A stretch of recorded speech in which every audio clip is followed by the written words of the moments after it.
तो फिल्म की शुरुआत में दिखाता है एक आदमी डर से भागते हुए, कोई उसके पीछे पड़ा हुआ है। वो अचानक से पीछे आके एक आदमी के ऊपर हमला करके उसे मार देता है। मारने वाला कोई अहम इंसान नहीं था, बल्कि वेयरवल्फ था, एक भेड़िया बना इंसान। इसके बाद मूवी में हमें एक जानवरों के डॉक्टर को दिखाया जाता है जो इस टाइम अपने घर पे था।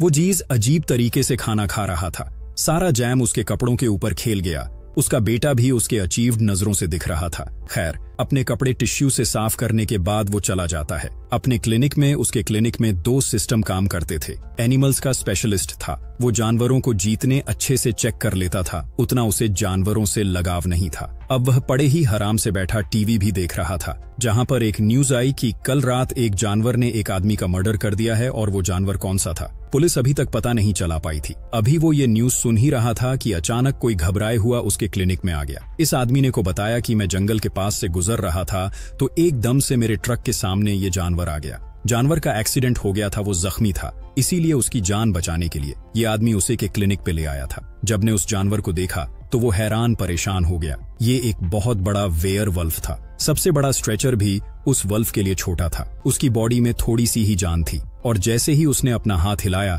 दिलबर की असिस्टेंट दूर जाकर गिरी। इस वेयरवुल्फ को देखकर वहां मौजूद सभी डॉग्स भौंकने लगे थे।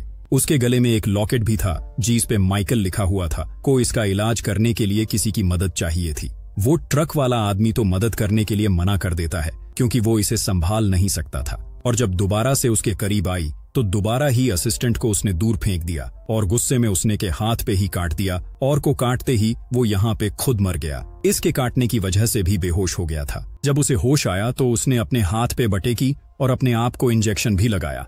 ये सब करने के बाद वो घर चला गया। आज उसकी बॉडी में अजीब सनसनाहट उसे महसूस हो रही थी। वो जाकर एक बेड पे लेके अपनी वाइफ को भी कहा कि विंडोज खोल दो। आज उसे गर्मी भी ज्यादा लग रही थी, और फिर वो जल्दी से सो गया। सुबह जब वो उठा तो उसकी बॉडी में एक अजीब सी एनर्जी थी। वो बहुत एक्टिव होकर उठा था, और अब वो महसूस कर रहा था कि उसके सुनने की भी सेंस बहुत ज्यादा तेज हो गई है। उसने जब न्यूज ऑन की तो खौफ न खबर उसे ये मिली के साथ एक और मर्डर उसी अजीब जानवर ने कह दिया था। लेकिन ये कैसे मुमकिन था? वो तो मर चुका था। ये वाला मर्डर किसने किया था? ये अभी तक मिस्ट्री ही थी। पुलिस भी अभी तक उस जानवर का पता नहीं चला पाई थी, लेकिन वो क्लू ढूंढने की पूरी कोशिश कर रहे थे। मीडिया के लोग पुलिस ऑफिसर से सवाल कहते हैं, आपको कैसे पता है कि वो जानवर ही है? क्या पता वो कोई सीरियल टेलर हो किसी जानवर के भेस में। या पुलिस वाले कहते हैं कि बॉडी की बुरी हालत ये बताती है कि उसके ऊपर किसी इंसान ने नहीं बल्कि खूनहार जानवर ने ही हमला किया है। इसके बाद वेलबर्ट नाश्ते के लिए बैठ गया जब अपने बेटे के सीरियल्स को किसी कुत्ते की तरह सूंघ रहा था। वेलबर्ट को सारी बातें काफी अजीब लग रही थी।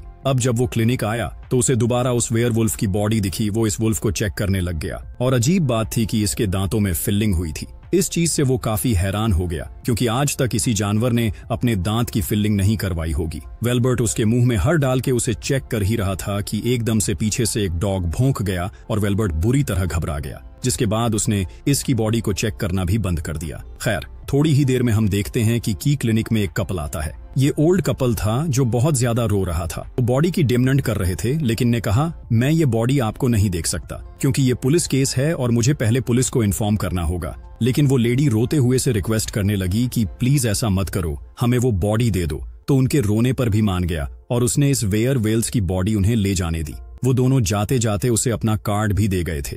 जब वापस आकर बैठा तो उसके सिस्टर ने उसे बताया कि उनका दूसरा असिस्टेंट अभी तक ऑफिस नहीं आ रहा। गुस्से में उसे कॉल करता है तो वो अभी भी बहाना करके कॉल काट देता है कि मैं तो बिजी हूँ, हालांकि वो एक मूवी देख रहा था। काफी देर काम करने के बाद घर आ गया। वो काफी थक चुका था, इसीलिए सोफे पे बैठा बैठा ही सो गया, और तभी उसकी वाइफ ने आकर उसे बताया कि ओली नहीं, उसका बेटा उससे बहुत ज्यादा नाराज है क्योंकि वेलबर्ग ने उसे प्रॉमिस किया था कि वो उसके कंपटीशन में जरूर जाएंगे, लेकिन वेलबर्ग ने अपना प्रॉमिस तोड़ दिया। वो अपने बेटे को मनाने जाता है, उसे मनाने की कोशिश भी करता है, लेकिन आज वो ज्यादा ही गुस्से में था, इसीलिए अपने डैड से कोई बात नहीं कहता। तभी के हाथ पैर खारिश होने लग जाती है। वो भी अपने कमरे से बाहर रह जाता है। उसे खारिश बिल्कुल उसी जगह पर हो रही थी जहां उसे वेयरवेल्थ ने काटा था। उसने पट्टी उतार कर देखी तो वो हैरान रह गया। वहां चोट तो क्या, चोट का निशान भी नहीं रहा था। उसे चांद की तरफ देखा। आज फुल मून था। उसकी पूरी बॉडी में खारिश होने लगी और हलचल मच गई, और एकदम से दिखाया गया कि वो एक नॉर्मल इंसान से एक वेयरवुल्फ में बदल गया।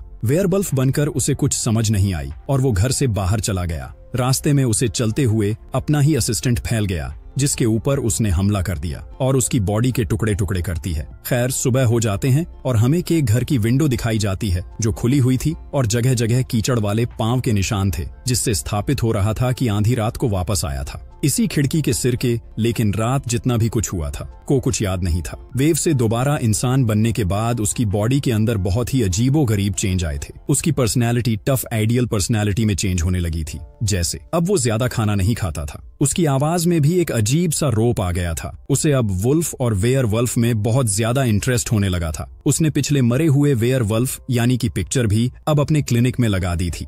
हद तो तब हुई जब ने अपनी सारी अच्छी हुई सेंसेस का इस्तेमाल करते हुए बगैर चेक किए जानवरों की बीमारियां डायग्नोज करना शुरू की। ये देखकर उसकी सिस्टर कितना हैरान हुई और उसे बोली, आपको ऐसा करते देखकर लग रहा है कि आप इन्हीं में से एक है। उसके बात सुनकर ने उसे अजीब सी नजर से देखा, जैसे वो उसकी बात का मतलब ना समझ पा रहा हो। थोड़ी देर बाद हम देखते हैं कि यहाँ पर पुलिस ऑफिसर भी आ जाते हैं जो जानवरों से मरने वाले इंसानों के केस की इन्वेस्टिगेशन कर रहे हैं। वो आते ही विलबर्ग से पूछते हैं कि क्या पिछले कुछ दिनों में यहाँ पे कोई वेयर वल्फ लाज के लिए आया था, या तुम किसी वेयर वल्फ या किसी बड़े से वल्फ के बारे में जानते हो? विलबर्ग ने ना में जवाब दिया। वो अपने पीछे लगातार माइकल की पिक्चर छुपा रहा था। इतनी देर में अब पुलिस ऑफिसर ने से शॉकिंग न्यूज ये भी की, कल रात उसका असिस्टेंट भी मारा जा चुका है। विल्पर्ट ने हैरान होकर पूछा, वो कैसे? गला की हमने देखा था कि उसे तो विल्पर्ट ने खुद ही मारा था, लेकिन अब सच में उसे कुछ याद नहीं था, क्योंकि जब वो इंसान बनता था तो उसकी वेयरफुल फली सारी सोचें मिल जाती थी। ऑफिसर ने विलबर्ट को कुछ पिक्चर्स दिखाई जो उस लड़के के जिस्म के कटे हुए पार्ट्स के थी। वो बुरी तरह डर गया। ऑफिसर ने दोबारा पूछा कि यहाँ कोई बड़ा सा जानवर तो नहीं आया? विलबर्ट ने दोबारा ना में जवाब दिया, लेकिन इस टाइम उसके माथे पे पसीने आ चुके थे, जिससे ऑफिसर को अब उसी के ऊपर शक होने लगा। उनके जाने के बाद उसने वेयर वेल्थ की पिक्चर से अपने दांत मैच करना शुरू किए, क्योंकि उसे भी सोच आ रही थी कि कहीं वो भी वेयर वेल्थ नहीं बन गया। अपने अंदर छोटे मोटे चेंजेस नोटिस करने के बाद वो समझ गया कि सच में वो भी वेयरवुल्फ के काटने की वजह से एक वेयरवुल्फ बन चुका था।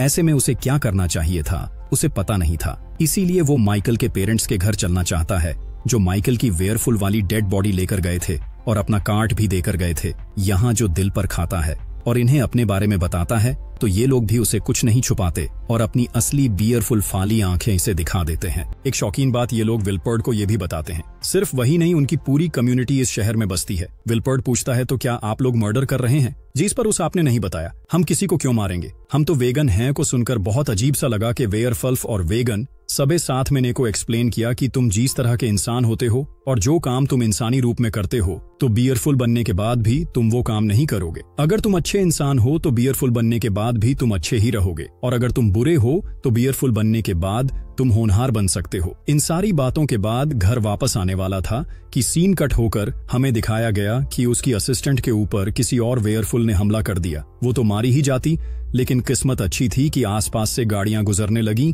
और वेयरफुल डर कर भाग गया। उसकी जान बच गई। उसे हॉस्पिटलाइज करवाया गया। यहाँ पर वो पुलिस ऑफिस है जिस केस की इन्वेस्टिगेशन कर रहा था। उसका पूरा शक पे चला गया क्योंकि के क्लिनिक से जुड़ा ये दूसरा केस था। यहाँ पे असली कातिल को ढूंढना चाहता था, इसलिए जाकर उसने असिस्टेंट की बॉडी को स्मेल करते हुए असली कातिल का पता चला लिया, और अब वो स्मेल करते हुए ही उसे ढूंढते हुए उस तक पहुंच भी गया। इससे लड़ने के लिए उसने अपने आप को एक बेयरवुल्फ में बदल दिया, लेकिन जाकर देखा कि वो कोई बेयरवुल्फ नहीं था, बल्कि एक आम इंसान ही था। असल में ये लड़का बेयरवुल्फ का बहुत बड़ा फन था। वो खुद एक बेयरवुल्फ बनना चाहता था, इसीलिए वो नकली वेयरवुल्फ बनकर ये सारे काम कर रहा था। उसे लगता था कि ऐसे मर्डर्स करने पर भेड़ियों का नाम जब खराब होगा तो ऐसे ही एक वेयरवुल्फ उसके पास आ जाएगा और वो उसे काट कर एक वेयरवुल्फ बना देगा। जहां पर इस लड़के ने अपना वेयरवुल्फ फाला सूट में पहनकर उसे दिखाया, वो बिल्कुल वेयरवुल्फ लग रहा था।